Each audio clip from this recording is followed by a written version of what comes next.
Mesdames, Mesdemoiselles, Messieurs, bonsoir. Merci de nous suivre sur H24 News, la chaîne internationale algérienne. Merci de suivre cette émission, Rencontre avec. Aujourd'hui, nous avons le plaisir d'accueillir Madame Fatma Benbraham, Fatma Zahra Benbraham, qui est avocate, mais également chercheuse en droit d'histoire. Madame Benbraham, bonsoir. Bonsoir. Merci d'avoir accepté notre invitation. Nous allons parler, vous l'aurez deviné, de l'initiative prise par le Parlement algérien, la Chambre basse, l'APN, l'Assemblée populaire nationale, donc de voter une loi criminalisant la colonisation française en Algérie. Parlez-nous, une réaction d'abord, parce que je sais que vous avez milité depuis plusieurs années pour qu'il y ait justement ce genre de loi en Algérie. Oui, tout à fait. C'est l'aboutissement d'un grand travail et également d'un travail de sensibilisation dans toutes les couches politiques et les couches sociales, les intellectuels, qui ont fini par comprendre la nécessité urgente et impérative de la création d'un texte de loi. Effectivement, cette initiative, moi je dis toujours que cette loi, c'est une loi qui vient de loin. Oui. Parce qu'elle ne date pas de 2025, mais en réalité, en 2005 déjà, l'idée exactement de faire un texte de loi criminalisant le colonialisme est née. Cette idée est née après que la France ait fait ces fameux textes par lesquels elle glorifie le colonialisme. C'était la loi du 23 février 2005. Exactement, 2005. Et à ce moment-là, la lecture de ce texte de loi m'a stupéfaite parce qu'elle va à l'encontre de toutes les lois internationales et de toutes les résolutions de l'ONU qui ont été donc votées et acceptées par la France. Donc c'est vraiment un retour en arrière, mais non justifié. Et le fait que ce texte avait été promulgué, ça a quand même divisé la France en deux. Parce que pour les uns, c'était un texte magnifique, et pour les autres, c'était un texte, je dirais, contraire à la loi. C'était une division entre la gauche et la droite. Tout à fait. Et rappelons-nous cet article 4 de cette loi, qui était très dangereux parce qu'il était recommandé dans les universités et dans les écoles d'apprendre ce qu'était donc le colonialisme, les bienfaits du colonialisme, et faire du colonialisme un sujet d'étude qu'il fallait absolument introduire dans les manuels scolaires et à l'université. Donc, à travers ce loi, ils ont voulu formater l'esprit de la classe intellectuelle future, des futurs chercheurs, des futures personnes qui réfléchissent, et même des futures personnes qui allaient peut-être prendre les rênes du gouvernement en leur disant c'est une très bonne chose. Ça veut dire justifier la colonisation, en fait. Voilà, c'est une justification. Et c'est crime, bien sûr. Et là, il y a eu un combat terrible, un combat d'idées, et le ministre de l'Éducation de l'époque a refusé systématiquement que cet article 4 ne soit employé dans les universités. Il dit que l'universitaire ou l'élève est libre de réfléchir comme il entend. D'interroger, de poser des questions. Exactement, et de refuser le colonialisme. Absolument. N'est-ce pas ? On ne pouvait pas lui imposer par un texte de loi le colonialisme comme un bienfait. Et effectivement, cet article a été retiré, et ça a été quand même une victoire du ministre de l'Éducation française. Mais à partir de ce moment-là, je crois qu'il a existé plusieurs axes de réflexion. Il y a des gens qui disaient que c'était véritablement une honte de considérer ce qu'a fait la France en Algérie comme un bienfait pour qui ? Pour les Algériens. Fallait-il que nous puissions donner notre avis et dire oui, c'est un bienfait. Or, nous, Algériens, on a dit attention. Attention, c'est un véritable crime contre les humains, contre la nature, contre les animaux, contre tout. C'est un crime avec tous les éléments qui constituent vraiment le crime au plus profond du texte de loi. Et à partir de là, on a commencé à réfléchir et on a créé l'instance algérienne de la pensée contre la pensée coloniale. C'était en 2005. En 2005. L'instance algérienne de lutte contre la pensée coloniale. Parce qu'on s'est vite rendu compte que ce qui venait d'être fait à travers cette loi, c'était en fait la pensée coloniale qui commençait à intervenir à travers le monde. Oui, pas uniquement en France. Exactement. Et dire que oui, on vous a fait beaucoup de bien et vous ne voulez pas reconnaître. Ça rappelle quelque part le discours récent de Macron qui disait que l'Afrique n'est pas reconnaissante envers la France. Et Nicolas Sarkozy qui disait que l'homme africain n'était pas rentré dans l'histoire. Le discours, tout à fait. Bon, le discours de Dakar. On peut vraiment pas lui en vouloir parce qu'il est porteur de cette idée, Nicolas Sarkozy, ancien président français. Oui, tout à fait. Il est l'un des défenseurs de la pensée coloniale. Oui, justement, on ne peut pas lui en vouloir parce qu'il n'a pas de savoir. Il ne sait pas ce qu'est l'Afrique. Parce que l'Afrique a été pour les pays européens le tiroir-caisse. Oui. Imaginez un tant soit peu que toutes les richesses de l'Afrique restent en Afrique et ne soient pas exploitées par l'Europe. Eh bien, l'Europe étouffe. Oui. L'Europe meurt. Que possède l'Europe? Pratiquement rien. Voilà pourquoi cette pensée coloniale, c'est pour faire croire au peuple que sans nous, vous n'êtes rien du tout.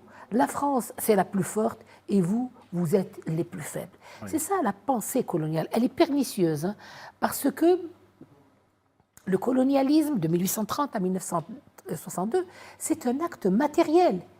Il y a eu ce qu'ils appellent, eux, la guerre, et que nous appelons une agression contre notre peuple. Oui.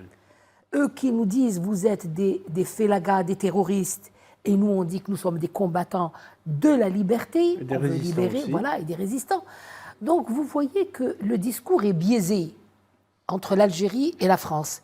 Mais pas que, parce que même entre la France et les anciens pays colonisés, aujourd'hui, ils maintiennent leur position de l'esprit colonial. Oui. Quand ils disent aux Africains, vous ne voulez pas reconnaître les bienfaits, mais de quels bienfaits vous parlez? Vous avez réduit l'homme africain à presque rien du tout. Vous l'avez tué, vous l'avez exploité, vous avez exploité sa terre, ses enfants. C'est l'esclavage, le passé. C'est de l'esclavage économique. Ils ont déjà un passé très lourd en la matière. Voilà. Et vous voulez aujourd'hui que je vous dise, tout à fait, oui. que vous aviez une très belle pensée que nous allions épouser et développer? Eh bien non. Donc on a créé cette instance algérienne de lutte contre la pensée coloniale. Il y avait beaucoup d'intellectuels, beaucoup de juristes, des hommes de loi, des hommes de la Révolution. Donc c'était un travail qui était très, très, très bien fait. Et d'ailleurs, nous avons tenu à signer l'acte de naissance de cette instance au Forum du Moudjahid. Oui. Et le Forum du Moudjahid, à l'époque, nous avait proposé la salle du forum comme étant le lieu de rencontre. Et c'est à partir de ce moment-là qu'on faisait régulièrement nos conférences jusqu'à ce jour. Ça veut dire que le combat de cette instance finalement a abouti avec cette loi votée par le Parlement. Tout à fait. Algérien. Quelques années après, on a introduit cette action dans la société civile, dans l'Académie de la société civile. Et là aussi, on a beaucoup travaillé, on a vraiment développé l'idée, beaucoup de conférences, ici et ailleurs. Et je crois que quelque part, les gens qui nous écoutaient, que ce soit ici ou ailleurs, ont compris que nous étions tout à fait réticents à ce nouveau crime, parce que j'appelle ça un crime intellectuel. Et à partir de là, on a commencé à démonter le mécanisme de l'esprit colonial. Car l'esprit colonial, c'est ce qui intervient après la fin du colonialisme en Algérie, 1830-1962. Mais en 1962, la France n'a pas simplement ramassé ses bagages. Elle n'est pas partie en y disant au revoir et on ne se revoit plus. Non, elle a instauré la pensée coloniale, n'est-ce pas, pour faire croire au peuple colonisé et fraîchement indépendant que sans la colonisation, vous n'êtes rien du tout. C'est pour ça que le président français... c'est pour cela que le président français Emmanuel Macron avait dit on ne sait pas s'il y avait une nation algérienne avant 1830. Ça veut dire que pour eux, c'est eux qui ont fabriqué l'Algérie. C'est un peu le discours développé aussi par par un certain Éric Zemmour et d'autres Oui, qui bah, lui ressemblent, écoutez, d'extrême droite. Zemmour, moi je lui dis de se taire et de rentrer dans ses petites chaussures. Je lui ai déjà répondu, mais je voudrais vous dire que cette idée, n'est-ce pas, elle ne vient pas de ces hommes politiques actuels. Elle De est Gaulle, ancienne. C'est De depuis Gaulle a été le premier à dire « nous avons fait la France ».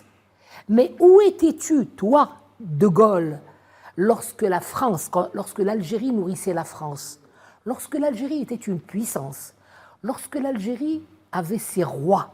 Il n'y a qu'à lire. 13e, 14e siècle, 15e bien siècle, sûr, 16e siècle. voilà, c'est des gens qui ne comprennent pas qu'il existe d'autres formes de gouvernance autres que la leur. Ouais. Ils ont la royauté et ensuite ils ont la République bien après. La République qui est née dans Mais le nous- sang aussi. Hein. Comment? La République française, elle est née dans le sang. Elle est née Oui, dans tout le à sang. fait, tout à fait. C'est par crise. Oui, par oui, crise, par crise. successive d'ailleurs. Quand ils sont fait. venus, ils ont trouvé des palais, ils ont trouvé des Ben, jardins. écoutez, on prend simplement Bien le sûr. palais de la Des- Djenina, Djenina, par exemple. un des plus beaux palais que le monde ait connu, Oui. n'est-ce pas? Ils l'ont détruit en 1845. Oui. C'était quoi ce palais de la Djenina? C'était le siège de gouvernance du royaume d'Alger, n'est-ce pas? Oui.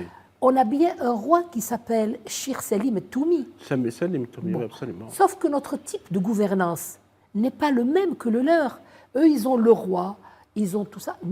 Nous avons un Shir. Un Shir qui a un rôle, c'est un gouverneur. Donc, nous avons nos institutions qui existent, qui sont là. Je voudrais vous dire aussi que la France, quand elle est arrivée en Algérie, qu'est-ce qu'elle a fait? Elle a pris le trésor d'Alger, On les a volés. vu, bien sûr, la cupidité. C'était Mais qu'est-ce qu'ils ont fait? c'était les grands pillages des Tout à palais. fait. Mais ils ont pillé également toutes les zaouïas, tous les mausolées, toutes les mosquées, tous les bureaux de gouvernance qui existaient en Algérie. C'est-à-dire, ils ont pris notre histoire en otage. Ils l'ont jusqu'à présent. À ce jour, d'ailleurs, il y a un livre à ce propos de Pierre Péan qui parle de Oui, ça. tout à fait, Qui même parle bas des- sur la ville. Oui, même pas sur la Oui. ville, on parle de ces vols, de ces pillages. Maintenant, je voulais vous poser la question, Madame Benbrahim, pour rester dans la loi sur la criminalisation de la colonisation votée par le Parlement algérien. Aujourd'hui, en Algérie, la colonisation est considérée comme un crime d'État. Qu'est-ce que cela veut dire? Oui, d'abord, c'est un crime, c'est un chapelet de crimes. Ce n'est pas un seul crime. Mais Parce que un la crime, France, ça exactement, rassemble d'autres crimes. elle a commis tous les crimes qu'on peut imaginer et même ce qu'on ne pouvait pas imaginer.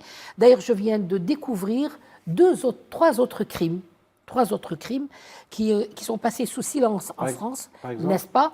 Eh bien, les femmes algériennes qui étaient ramassées et qui sont allées peupler l'Europe pour faire des enfants à cette Europe. C'est une prostitution. N'est-ce pas?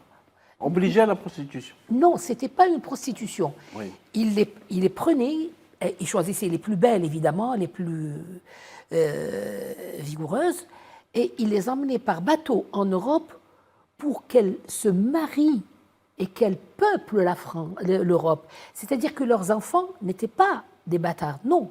Ils portaient le nom de leur père. Donc là, c'est le problème. Vous étiez de la obligé, filiation. Oui, oui, forcé se de quitter marier. le pays Oui, oui. et forcé de se marier. Voilà, Oui. effectivement. Par contrainte. Il y a également les enfants.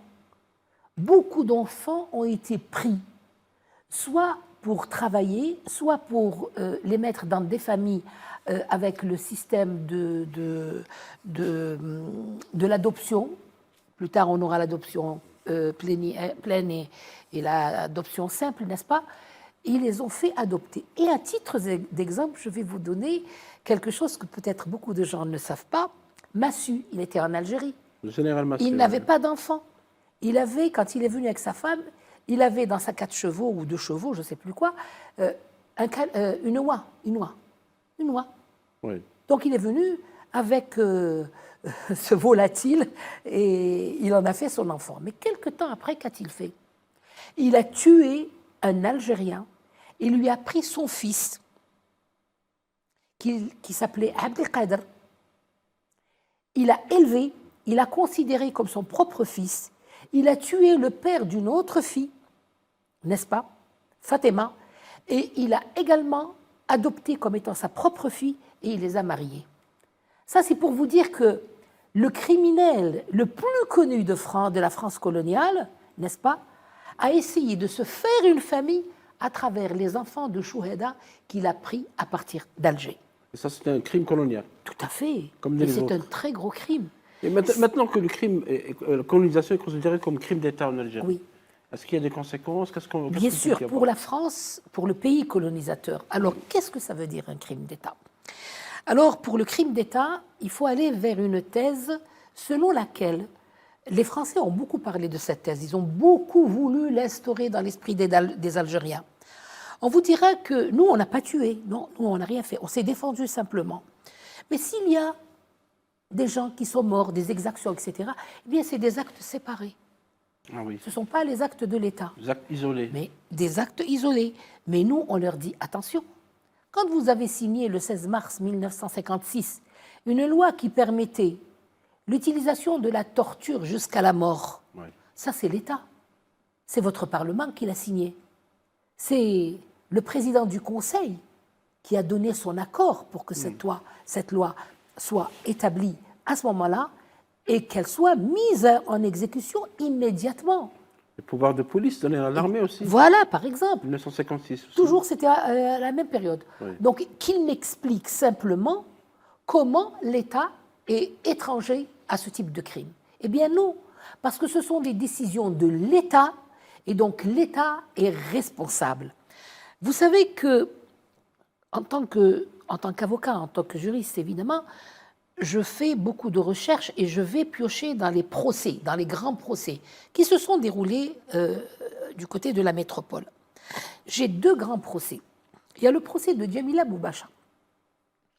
Djamila Boubacha a eu le courage de dénoncer les personnes qui l'ont torturée avec leur nom et leur prénom et leur faciès. Elle a décrit ça.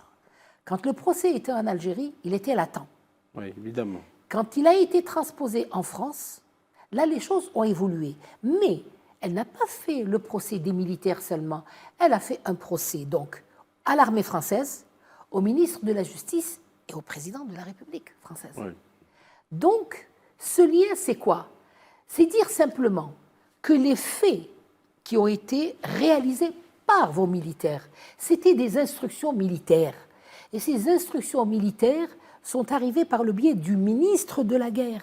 Et ce ministre de la Guerre a coopéré avec le ministre de la Justice pour ne pas poursuivre ces militaires.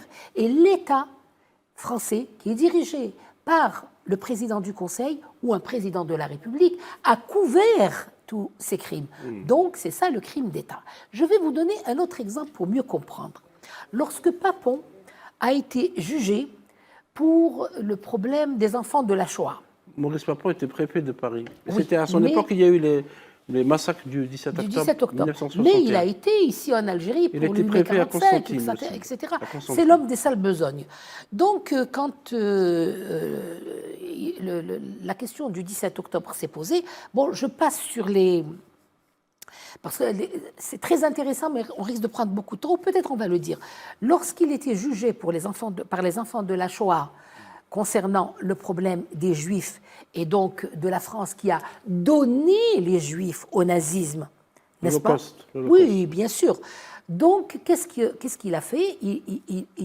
Il a fait des actes. Les enfants de la Shoah, des années après, se sont révoltés et ont voulu obtenir gain de cause pour leurs parents tués à cause de Papon et à cause de l'État français.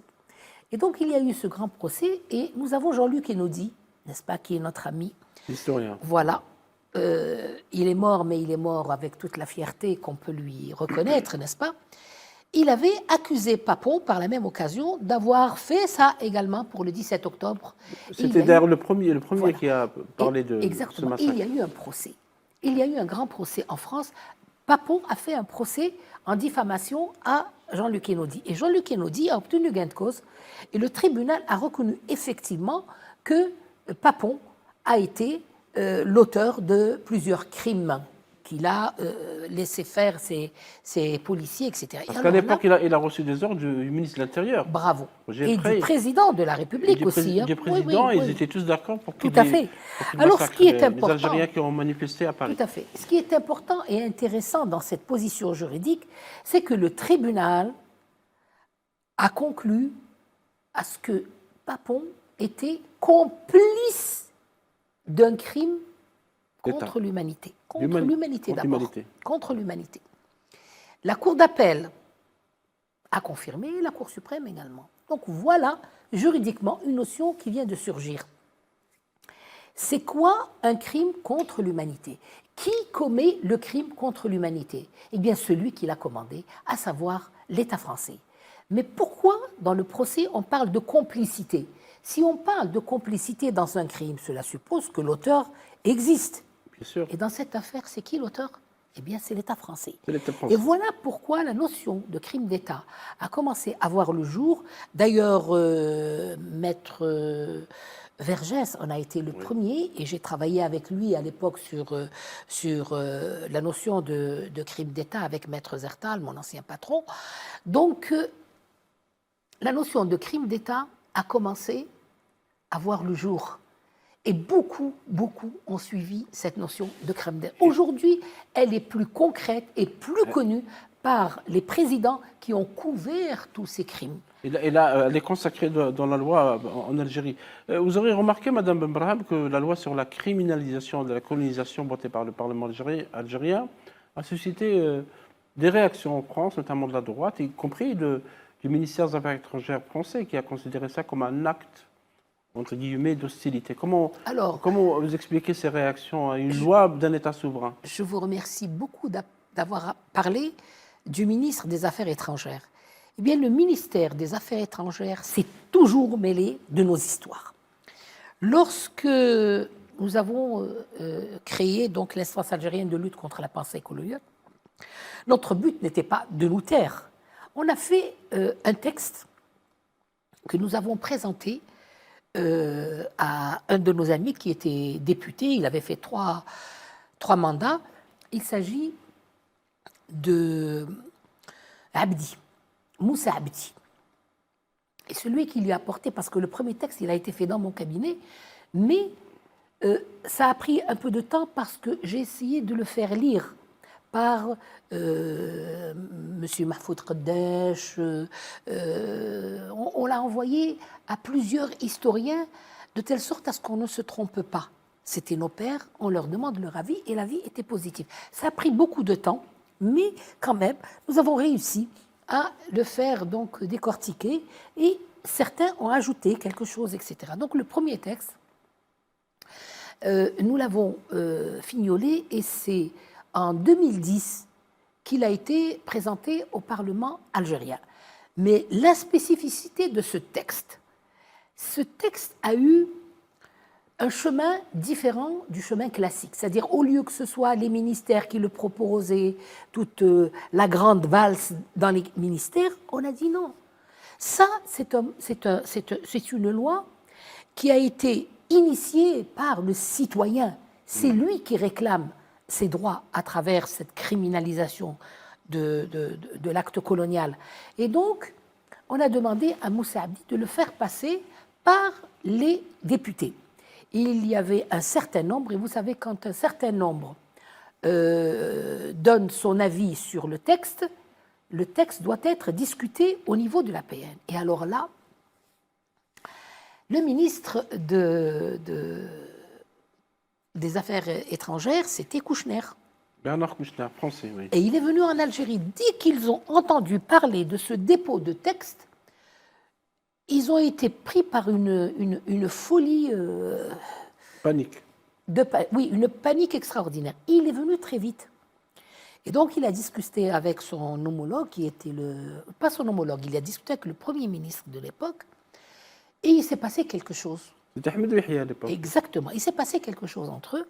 Toujours est-il qu'après 3 jours, il revient et il fait une déclaration au Monde, le journal Le Monde. Et il dit que j'ai discuté avec mon collègue en Algérie qui m'a assuré que le moment n'était pas à ce texte et que ce texte ne passera jamais.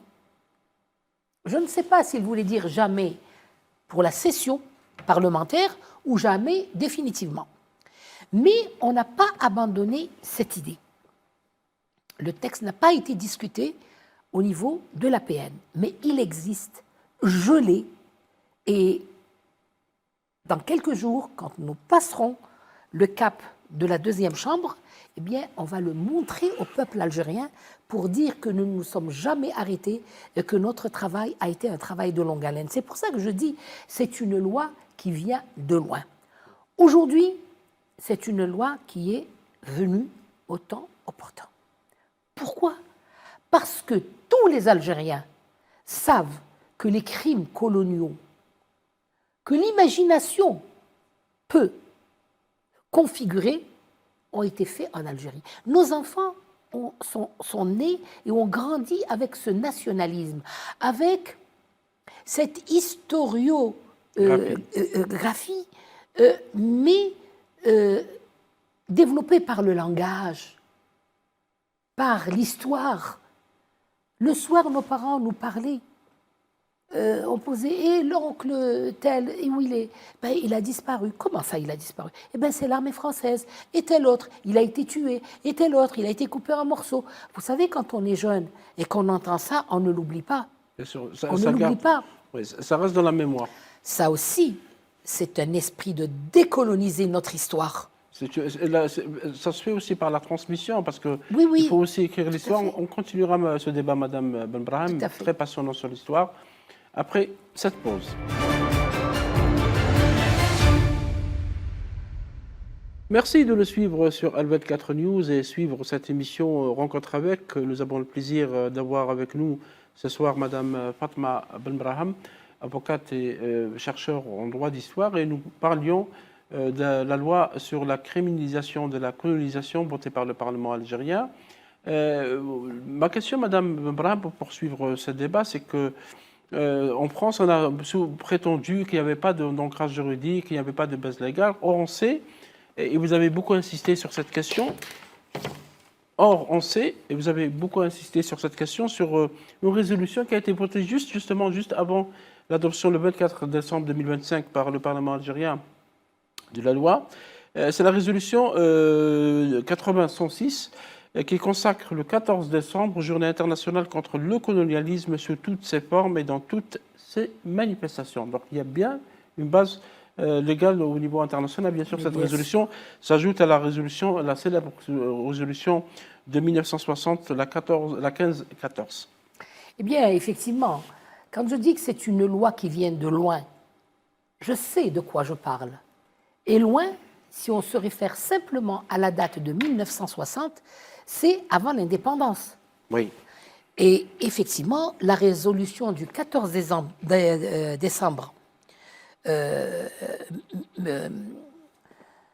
la résolution du 14 décembre 1960. C'est la 15-14. Oui, mais c'est quoi? Cette résolution, n'est-ce pas, c'est celle qui réaffirme les buts et les principes énoncés dans la Charte des Nations Unies en rappelant une autre résolution, celle le 1415, qui émane. Attends, je reprends ça parce que c'est important, ça fait rien. Allez-y. Alors oui, effectivement, pour ceux qui disent que cette loi n'a pas d'ancrage juridique, je leur dis, il faut d'abord suivre les événements à travers le monde. Le 14 décembre 1960, nous rentrons dans l'ère de la décolonisation. Oui. D'accord. Et puis, cette déclaration va parler de l'octroi de l'indépendance aux pays et aux peuples coloniaux. Oui. C'est une résolution de l'ONU. Elle continue à produire ses effets jusqu'à ce jour parce qu'il reste encore au moins un minimum de 2 pays qui n'ont pas acquis leur indépendance, mais il y a bien d'autres pays qui ont une autre forme de colonialisme, n'est-ce pas? Et ces formes de colonialisme, nous allons les retrouver dans l'intitulé de cette résolution dont vous venez de parler. On parle de la colonisation sous toutes ses formes et dans toutes ses manifestations. Vous voyez comme on brasse large avec ce texte. Le deuxième élément, c'est la résolution 1541. Celle-là, elle fait obligation de communiquer les renseignements du pays colonisateur au pays colonisé. Et nous sommes bien dans cela. On réclame nos archives, on réclame nos documents, on réclame ce qu'on nous a spoliés, on réclame nos biens culturels. Vous voyez que nous sommes bien dans cet alignement juridique international.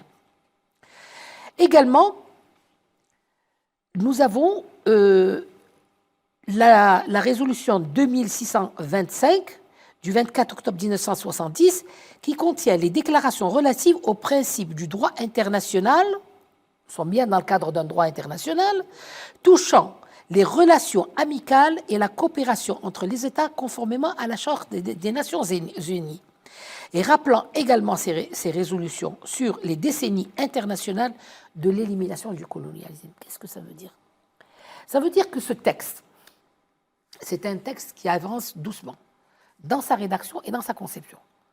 Donc on doit créer des liens de coopération entre les anciens pays colonisateurs et les pays colonisés. Peut-être qu'il faut le faire dans un cadre africain, par exemple, parce que vous savez que l'Algérie a abrité fin 2025 une grande conférence sur les colonisations en Afrique. Peut-être que les pays africains doivent agir ensemble, parce que cette loi, la première loi votée par le Parlement algérien, va peut-être donner l'appétit à d'autres pays, ouvrir la voie à d'autres lois. Mais c'est ça le but que nous cherchons. C'est le continent qui a le plus subi la colonisation. C'est ce que nous cherchons.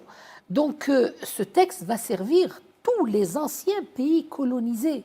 Oui. Et il va mettre au pilori le colonialisme sous toutes ses formes, n'est-ce pas, et sous toutes ses manifestations, parce qu'il a plusieurs manifestations. Il se manifeste différemment d'un pays à un autre. Il y a le néocolonialisme aussi. Le néocolonialisme, c'est encore une structure politique qui va venir étayer la pensée coloniale. Oui. C'est la troisième femme. Oui. Colonialisme, pensée coloniale et néocolonialisme. Qui se manifeste aujourd'hui. Voilà. Oui. Le néocolonialisme, il faut peut-être expliquer.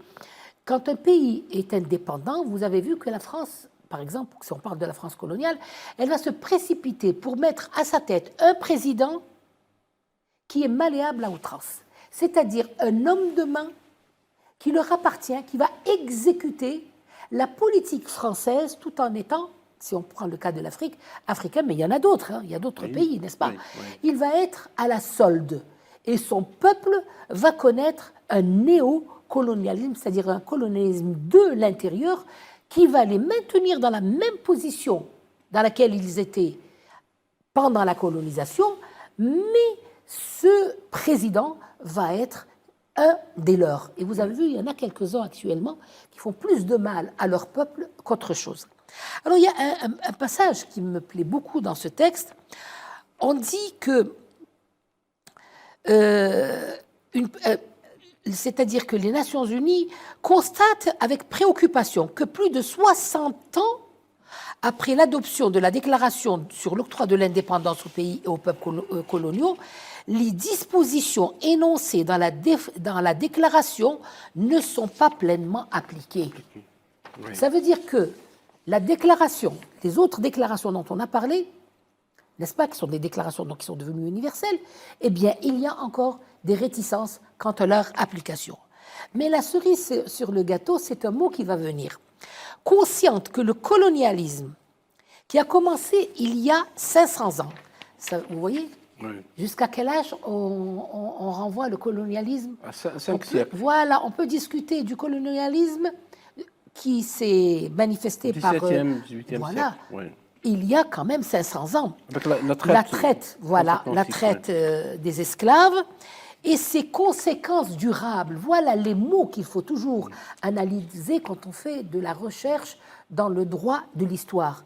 C'est des conséquences durables, c'est-à-dire les conséquences du colonialisme d'il y a 500 ans sont toujours là. Tout à fait, elles sont toujours là. Qui se font ressentir, comment ils se font ressentir ces conséquences durables?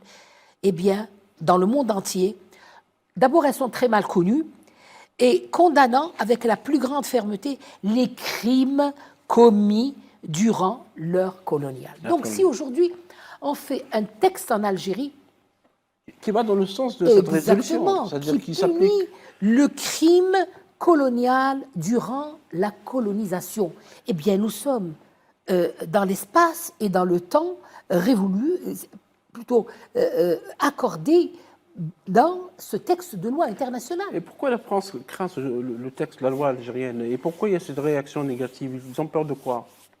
Écoutez, d'abord, la France a toujours peur de son passé. Et c'est pour ça qu'elle veut l'ignorer. Et c'est dommage pour elle.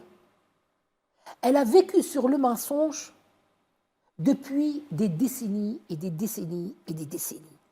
Elle a essayé de transformer le mensonge en vérité. Et aujourd'hui, ce n'est pas le peuple algérien qui en souffre, pas le peuple algérien est très conscient, n'est-ce pas? Mais c'est le peuple français qui croit à son État. On leur raconte n'importe quoi et ils croient. Vous voyez, toutes ces danses de canards que nous sommes en train de voir aujourd'hui, oui, mais c'est un texte qui n'a pas de fondement juridique, qui n'est rien du tout. J'ai vu même des historiens algériens dire ça. Et c'est regrettable, parce que je pense qu'un historien, tout comme un juriste, n'est-ce pas, il doit au moins connaître les lois. Au moins. Et s'ils avaient pris la peine de savoir que notre texte de loi est basé sur des lois qui sont passées il y a bien longtemps et sur lesquelles les États, les gouvernements, tout le monde a été d'accord, que c'est des résolutions qui ont été signées et qui sont applicables. Et quand vous parlez de la peur d'assumer un passé, comment expliquer que 70 ans après, ou peut-être plus, la France ne veut pas reconnaître ces crimes, ne veut pas admettre qu'il y a eu des crimes, crimes coloniaux? Bon, on passera en parenthèse l'idée des excuses, mais les crimes coloniaux, à ce jour, il n'y a aucune reconnaissance. Vous savez très bien, Madame Abraham, qu'en Algérie, au début de la colonisation qui a été sanglante, il y a eu des razzias, il y a eu des massacres, il y a eu des populations qui ont été enfumées, brûlées à l'intérieur des grottes, comme c'était donc avec la tribu de Ladrière, c'était des massacres à la mosquée de Ketchaoua, c'était les massacres de Blida, c'était les massacres de Lorat. C'est ce que j'appelle le chapelet. Le chapelet, c'est les 15 premières années, les 20 premières années de l'occupation étaient particulièrement horribles et sanglantes. Est-ce que c'est parce que la France refuse d'admettre, d'ailleurs, vous l'avez souvent dit, dans les lettres des généraux de l'époque, des militaires de l'époque, la Mauricière, Saint-Arnaud, Bugeaud et les autres, Pélissier, tous ont écrit et ils ont reconnu ce qu'ils ont fait et revendiqué ça comme des actes de guerre, comme des actes de bravoure. Effectivement, parce que ça leur a permis d'avoir des galons. Alors là, la discussion est très intéressante. Parce que si on s'adresse à de vrais politiciens, des hommes logiques, n'est-ce pas, c'est de s'asseoir autour d'une table, oui, d'énumérer les crimes, n'est-ce pas, les reconnaître. Moi, je pars du principe, ils sont tacitement reconnus. Comment ils sont tacitement reconnus? Quand vous avez quelqu'un comme Bugeaud ou comme Pélissier qui écrivent un livre et qui s'énorgueillent d'être les auteurs de crimes et de massacres, vous ne pouvez pas être plus royaliste que le roi. C'est le criminel qui reconnaît. Et toi, France, que fais-tu? Tu es obligé d'homologuer ce qu'il a dit, n'est-ce pas? Oui. Donc, c'est une mauvaise foi que je n'ai jamais vue dans des pays colonisateurs. Vous avez vu, l'Italie a reconnu vis-à-vis de la Libye et ils ont réglé leurs problèmes parce qu'ils avaient construit des routes, etc. Les Allemands ont reconnu le crime qu'ils ont commis. Namibie. Voilà, même, pas seulement, mais même vis-à-vis des Juifs de France. Oui. Ils sont en train de payer, n'est-ce pas, des sommes faramineuses. Donc voilà des pays qui ont reconnu, personne ne les embête. Alors qu'en Algérie, c'est une colonisation de peuplement. De peuplement. Ce n'est pas un protectorat. Exactement. Donc vous voyez qu'aujourd'hui, la France, si elle se cache derrière le négationnisme dont elle en tire des honneurs, je ne sais pas si je pourrais appeler ça des honneurs, eh bien moi je lui dirais qu'en droit, n'est-ce pas, quand un criminel commet un crime, il est passible d'une peine. Imaginons qu'il ne reconnaisse pas ce crime, ou il ne veut pas l'avouer, mais que toutes les preuves sont là pour dire c'est le criminel et voilà ce qu'il a commis. Est-ce qu'on va lui dire, un jour qu'il se réveillera, il dira « Excusez-moi, oui, ben, je vous ai tué, mais vous allez m'excuser ». Est-ce qu'il croit que la reconnaissance d'un crime efface le crime? Eh bien non. C'est ce principe sur lequel nous devons travailler. Le fait de reconnaître le crime va peut-être alléger la chose, et peut-être que les relations entre deux pays souverains, deux pays libres, n'est-ce pas, et deux peuples tout à fait indépendants, va peut-être essayer de trouver des bases nouvelles pour une coopération, pour un travail dans le futur. Peut-être, mais je ne suis pas sûre. Aux yeux du droit, il y a des crimes qui sont considérés comme des crimes continus. Par exemple, Mais bien sûr. la disparition forcée. Voilà. Dans les années 50, par exemple, il y a eu beaucoup d'Algériens qui ont disparu, qui sont portés disparus à ce jour. Ça veut dire que l'État algérien ou des instances judiciaires algériennes peuvent engager des poursuites. Oui, alors vous faites bien de parler contre de la France. disparition. Oui. Un crime, on a le droit de le poursuivre lorsqu'on le découvre. Or, la découverte, on savait qu'il y avait des disparitions forcées, Oui. surtout pendant la période de ce qu'ils appellent la bataille d'Alger, Oui. et que moi, j'ai appelé la répression sanglante La Casbah d'Alger. de la Casbah d'Alger. Vous étiez d'ailleurs à l'époque. Voilà. Vous avez des souvenirs de ça. Voilà, c'est très clair. Oui. C'est très clair. Nous, on ne vous a pas fait une bataille. On n'est jamais venu chez vous, on n'est jamais venu à Paris Une avec bataille, des ça tanks. veut dire qu'il y avait deux armées qui s'affrontaient. Voilà, deux armées, Avec, n'est-ce pas, à force égale. avec des moyens. Oui. Et selon la Convention de Genève, c'est des armes, n'est-ce pas, conventionnelles. Oui. Mais chez nous, qu'est-ce qui s'est passé? On prend juste deux exemples. On prend celui des disparus. Il n'y a pas très longtemps, Récipouti a réussi à récupérer à peu près dans les 40 dossiers de disparus de ce qu'ils appellent la bataille d'Alger. Avec Mme Malika Rahal. Ah, exactement. Récipouti est un historien français. Tout à fait. Alors, et d'ailleurs, je lui rends hommage pour le travail qu'il a fait, ainsi qu'à Malika. Donc, il est venu en Algérie. Nous avons fait des conférences, nous avons fait des émissions de télé pour permettre aux Algériens de comprendre comment les choses se passent. Mais il avait pris les 400 dossiers qu'il avait photographiés et il était revenu quelques jours après pour prendre la suite. Eh bien, on lui a dit, maman, vous n'avez rien vu. Il n'y a jamais eu de dossier comme ça. Heureusement qu'il avait tout dans son appareil photo. Carrément. Ah oui, oui, oui. Et puis un jour, peut-être qu'il viendra et il va nous raconter ça. Le nombre de personnes qui ont disparu pendant la répression sanglante de la Casbah. Ah, à ce jour, on n'a pas le chiffre, en fait. Écoutez, nous avons deux paramètres qui sont importants. Oui. Nous avons le premier paramètre, c'est celui que Ossarès a reconnu dans un de ses livres, où il dit « J'ai réussi à éradiquer 10% de la population algéroise ». Or, Alger, à cette époque-là, comprenait 845 000 citoyens, uniquement la Casbah, hein. Je dirais aussi, par exemple, le Grand Alger. Disons le Grand Alger. 845 000. Ça veut dire au moins 8 000 personnes. 8 450 personnes ont disparu. Oui. N'est-ce pas?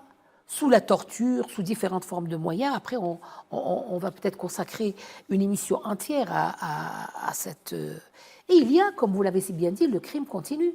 Les explosions atomiques.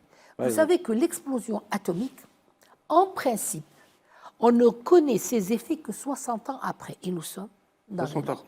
Il faut rappeler, Mme Benbrahim, et je sais que vous avez combattu, vous continuez de combattre, que la France a fait exploser 17 bombes. Ils appellent ça les tests atomiques ou des expériences nucléaires.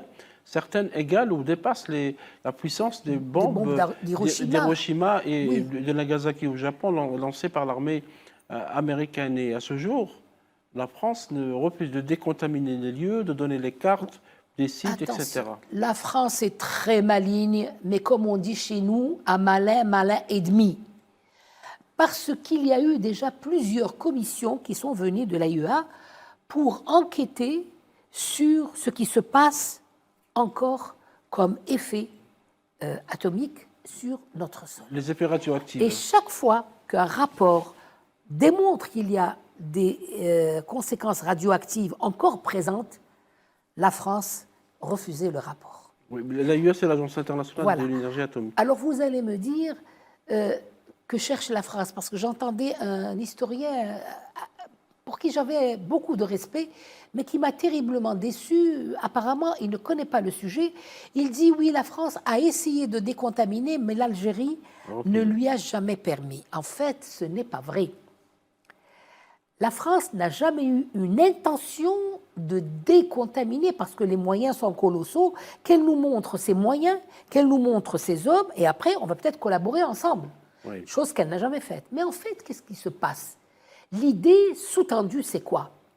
60 ans après, comme je vous l'ai dit, les conséquences des explosions atomiques se font sentir. Donc c'est une nouvelle expérience qu'il voudrait faire recueillir les fruits de cette nouvelle expérience à moindre coût. Alors, 60 ans après, il veut savoir ce que ça fait. Ce que ça fait sur la nature, sur les êtres humains. Effectivement. Et alors là, ils veulent venir pour cette expérience. Moi, je dis non. Ce n'est pas à vous de la faire. Vous êtes les auteurs du crime et restez dans votre coin parce qu'un jour, vous allez être dans le box des accusés. D'ailleurs, ce texte, n'est-ce pas, il nous permet de le faire. Et il donne les possibilités à la société civile d'agir. C'est ça qui est extrêmement important dans ce document. Et j'espère que les Français qui nous écoutent, qui ont effectivement la langue pendue, pourraient au moins avoir l'honneur d'aller consulter ce texte, de le comprendre et de se mettre dans leurs petites chaussures. Parce qu'aujourd'hui, le règlement de ces contentieux devient un règlement qui peut être réglé en cas de refus du règlement entre les États par l'ONU, et la société civile est invitée et tous les organes également sont invités. Alors, cette expérience, que j'appelle une expérience à moindre coût, pourrait apporter un élan dans l'évolution de la recherche des explosions atomiques à travers le monde. Et voilà pourquoi l'Algérie dit non. Et je vais vous dire ce qui se passe actuellement. Il y a peut-être 2 ou 3 cas de bébés avec des malformations qui naissent dans les régions contaminées. Certains me disent, mais enfin, c'est des explosions qui sont lointaines. Qu'est-ce que ça a à voir? Eh bien, tout simplement, l'usage du plutonium, par exemple, ou de l'uranium, qui a été utilisé donc dans les explosions, a un âge qui est de 44 400 ans. Ouais. Donc, si on veut uniquement la moitié, n'est-ce pas, 44 800 ans. Donc, si on veut diviser en 2, vous voyez qu'on est encore loin dans la contamination. Oui. Et des générations vont encore souffrir. Et ça se poursuit à ce jour. Voilà. S'il n'y a pas des recherches très poussées pour annuler l'effet de ces radiations, eh bien, on va continuer à en souffrir. Et donc, aujourd'hui, si la France veut faire une expérience gratuite, eh bien, elle ne l'aura pas. Elle ne l'aura pas. Elle va répondre de son crime. Et ce crime, comme je viens de le dire, n'est pas un crime qui a un début et une fin. L'assassinat de quelqu'un, sous la torture, on le prend, on le torture, il meurt et c'est fini, on n'en parle plus. Oui, mais là, c'est un crime continu. Parce qu'il produit encore la mort jusqu'à ce jour. Et ce n'est pas fini. Donc vous voyez, cette contamination, c'est un énorme sujet sur lequel je travaille depuis des années. Avec vous également, puisque nous avons beaucoup travaillé. C'est sur cette question. Il y a aussi, Mme Benbraham, pas uniquement les explosions atomiques, il y a aussi les expériences chimiques. Tout à fait, et ça c'est un autre problème. Biologique aussi. Tout à fait. Alors, j'étais en train de voir, dans le cadre des crimes contre l'humanité, des crimes commis par les puissances coloniales, et je regardais ce qui s'était passé chez les Amérindiens, donc les Américains, quand ils les ont chassés, ils les ont retranchés dans les cavernes, ils les ont retranchés sur leur territoire, ils sont venus leur donner des couvertures. Et comme les Amérindiens avaient tout perdu, ils étaient bien contents. Mais c'était quoi?